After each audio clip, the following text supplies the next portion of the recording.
बिस्मिल्लाहिर्रहमानिर्रहीम। अस्सलाम वालेकुम दोस्तों, मुझे उम्मीद है कि आप सब लोग बिल्कुल खैरियत से होंगे। ये मेरा इंस्टाग्राम अकाउंट है। अगर आप लोगों की कोई स्टोरी हो तो मेरे साथ यहाँ ज़रूर शेयर कीजिएगा। चलते हैं कहानी की तरफ। आज मैं आपको एक ऐसे स्कूल के बारे में बताने जा रही हूँ जो बेहद अजीब था। मैं एक प्राइवेट स्कूल टीचर हूँ और काफी स्कूल्स में पढ़ा चुका हूँ। इस स्कूल में मेरा पहला दिन था। मुझे पहले दिन ही स्कूल थोड़ा अजीब सा लगा, लेकिन मैं खामोशी से अपना काम करता रहा। कुछ दिन बाद मैंने स्कूल के एक पुराने टीचर को कहा कि क्या ये स्कूल तुम्हें अजीब नहीं लग रहा? उसने मुस्कुराते हुए कहा, सिर्फ अजीब नहीं लगता, ये अजीब है भी। उसने फिर मुझे जो वाकया सुनाया वो मैं आज आपको सुनाने जा रहा हूँ। ये स्कूल एक तमाम खूबसूरत स्कूल था जो कि नर्सरी से लेकर 8वीं जमात तक के लिए था। इसमें 10 कमरे, एक ऑफिस और एक कंप्यूटर लैब था जहाँ पर स्टूडेंट्स को कंप्यूटर की तालीम दी जाती थी। वो फुल एयर कंडीशन था। उसके बाहर गैलरी थी जो कि सारी तस्वीरों से भरपूर थी, जिस पर उन सब की तस्वीरें थी जो कुछ न कुछ कर गुजरे हैं, मतलब के इजादात या जो चीफ कर्नल जनरल रह चुके हैं वगैरह वगैरह। और ये सब लोग अब इस दुनिया में नहीं हैं। वहाँ पे उन लोगों की तस्वीर लगी थी। वहाँ गैलरी के बाहर इन लोगों की तस्वीर लगी हुई थी जो कि अब इस दुनिया में नहीं है। मैं आपको बताता चलूं कि इस स्कूल का जो मालिक था वो दावत इस्लामी का वॉलंटियर था, जो इनको चंदा लेकर देने या तबलीग दीन इस्लाम में मदद करता था। तो उसके पास दावत इस्लामी के तालिबे इल्म आते रहते थे। एक मर्तबा उनके पास एक तालिबे इल्म तबलीग के हवाले से आया, जिसको वापस जाने में देर हो गई। तो स्कूल के मालिक ने उसको कहा कि आपको बेहद देर हो चुकी है, आप आज रात हमारे स्कूल में गुजारें और कल सुबह होते ही वापस चले जाएं। उसने हाँ कर दी और स्कूल में आया।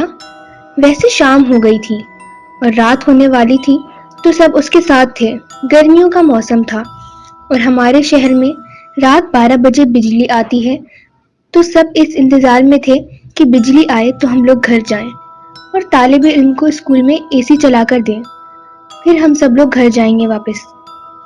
हम उस तालिबे इल्म को रात 12 बजे खाना खिलाकर और बिस्तर वगैरह देकर उस वीरान स्कूल में अकेला छोड़ के चले गए, क्योंकि स्कूल हमारे घर से थोड़ा ही दूर वाक़ था। तो हम उसको कह कर गए थे कि अगर कोई भी ज़रूरत हो तो फ़ोन करके बता दीजिएगा। जब हम लोग सुबह स्कूल आए तो क्या देखा, वो तालिबे इल्म उस कमरे के एक कोने में बैठा डर के मारे कांप रहा था और रो रहा था। हम लोग उसको देखकर बहुत परेशान हुए। हम उसके पास गए और हमने उससे पूछा, हमने हालात मालूम किए तो उसने बताया, जैसे ही आप स्कूल से गए तो मैंने सोने का सोचा, क्योंकि मुझे फजर को उठना था नमाज के लिए। तो मैंने जल्दी सोने का प्रोग्राम बनाया, लेकिन मैं जैसे ही सोने के लिए बिस्तर पर लेटा तो स्कूल के बाहर वाला मेन गेट खटकता सुनाई दिया। मैं समझा आप लोग वापस आए हैं। मैं दरवाजे पर गया। जैसे ही मैंने दरवाजा खोला और देखा वहां कोई भी नहीं था, मैं थोड़ा घबराया, लेकिन फिर दिल में ख्याल आया कि वहम होगा। मैं फिर अंदर कमरे में आया और अंदर वाला दरवाजा बंद करके सोने लगा। मैं जैसे ही सोने के लिए बिस्तर पर लेटा तो मैंने फिर दरवाजे के बजने की आवाज सुनी। फिर मैं दौड़कर दरवाजे की जानिब गया कि देखूं तो ये कौन है जो इतनी रात को मुझे इतना ज्यादा तंग कर रहा है। मैं जब दरवाजे पर पहुंचा तो मेरे रोंगटे खड़े हो गए, क्योंकि फिर से वहां कोई नहीं नजर आया। अब मैं जान गया था कि कुछ न कुछ तो गड़बड़ है। मैं अब डर भी रहा था और सोच भी रहा था कि हो सकता है मेरा वहम हो। इस तरह दिल को तसल्ली देते हुए मैं अपने कमरे में दाखिल हुआ और बिस्तर पर लेटने लगा। जैसे ही सोने के लिए बिस्तर पर लेटा तो फिर दरवाजा बजा, लेकिन अब की बार बाहर वाली गेट का दरवाजा नहीं बजा, ना ही स्कूल का दरवाजा बजा, बल्कि अब की बार ठीक मेरे कमरे का दरवाजा बजा।